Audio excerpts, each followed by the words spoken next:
வணக்கம் பிள்ளைகளே. இன்றைக்கி நம்ம வீட்டில் காலையில் டிஃபன் இட்லி வெங்காய சட்னி சூப்பராக இருந்தது. இட்லிக்கும் வெங்காய சட்னிக்கும் சூப்பராக இருந்தது. அப்பாவுக்கு சாம்பார் தான் வேணும்னாங்க. நைட்டு சாம்பார் வச்சுட்டேன்.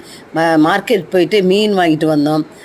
மீன் வாங்கிட்டு வந்து அதை வறுக்கிறதுக்கு பிசைஞ்சி வச்சுட்டு மீன் குழம்பு வச்சுட்டு ரசம் வச்சுட்டு இறா வாங்கிட்டு வந்தேன். க்ளீன் பண்ணி பிசைஞ்சி ஃப்ரிட்ஜில் வச்சுட்டேன். சூப்பரான மீன் குழம்பு பிள்ளைகளே. மீன் குழம்பு வந்து நல்லெண்ணெய் ஊற்றி செய்யும்போது சின்ன வெங்காயமும் நல்லெண்ணெயும் அவ்வளோ அருமையாக இருந்தது. தேன் மாதிரி இருந்தது பிள்ளைகளே. மீன் குழம்பு அவ்வளோ சூப்பராக இருந்தது. நீங்களும் ட்ரை பண்ணுங்கள். சூப்பரான மீன் குழம்பும் வறுவலும் அருமையாக இருந்தது. பிள்ளைகளும் நல்லா சாப்பிட்டாங்க பிள்ளைகளே.